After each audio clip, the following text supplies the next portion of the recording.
Magandang araw, ako po si Mark Lester Lirag at ito po ang aking daily devotion ngayong June 23. A truly great person, Jonah, na talalaki po ni Pastor Russell Campos sa 365 Daily Devotion.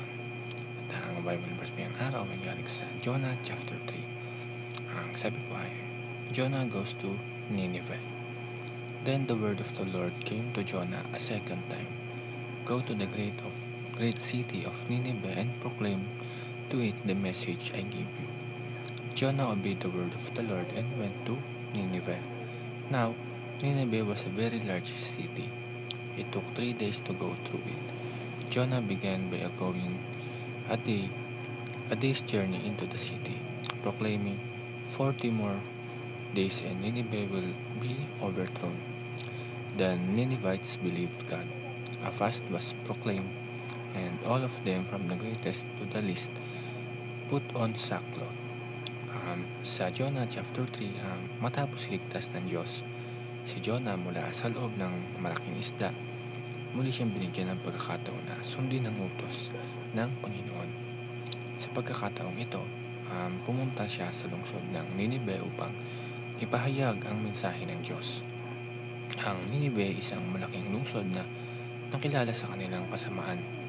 Ngunit nang marinig nila ang babala ng Diyos, may isang bagay na hindi inaasahan ang nangyari. Mula sa karaniwang mamamayan hanggang sa hari, nagsisi sila at nagpakumbaba sa harap ng Diyos. At dito natin makita ang first teaching. Ang una ay, a person who is humble before God is truly great. Sa mundo ngayon, madalas nating sinusukat ang kadakilaan ng isang tao base sa kanyang yaman, posisyon o kapangyarihan. Ngunit iba ang kasukatan ng Diyos. Para sa Diyos, ang tunay na dakila ay ang taong marunong magpakumbaba sa kanyang harapan. Ang hari ng Nineveh ay may kapangyarihan at otoridad. Maaari niyang baliwalain ang mensahe ni Jonah. Maaari niyang sabihin na hindi niya kailangan ng Diyos. Ngunit pinili niyang magpakumbaba. Inamin niya na kailangan nila ang awa ng Diyos.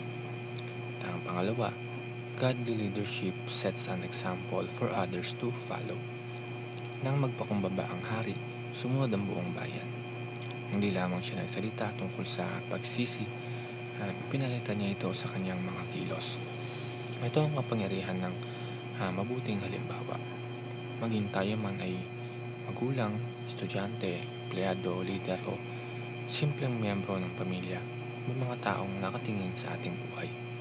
Mas malakas ang impluwensya ng ating ginagawa kaysa sa ating sinasabi. Kapag nakikita ng iba ang ating pananampalataya, katapatan at pagpapakumbaba, mas nagiging inspirasyon tayo upang sila rin ay lumapit sa Diyos. At ang ikatlo, humility is powerful and makes a person influential. Minsan iniisip ng mundo na ang pagpapakumbaba ay tanda ng kahinaan. Ngunit sa Biblia, ang kababaang loob ay isang tanda ng tunay na lakas. Dahil sa pagpapakumbaba ng Nineveh, isang buong lungsod ang naapektuhan. Dahil sa kanyang halimbawa, maraming tao nagsisi at bumalik sa Diyos. Ganito rin sa ating buhay. Ang taong mapagkumbaba ay madaling gamitin ng Diyos. Ang taong marunong tumanggap ng pagkakamali, humingi ng tawad at magpasakop sa Panginoon ay nagiging pagpapala sa iba. Ang impluwensya ay hindi nakukuha sa yabang o pagmamataas.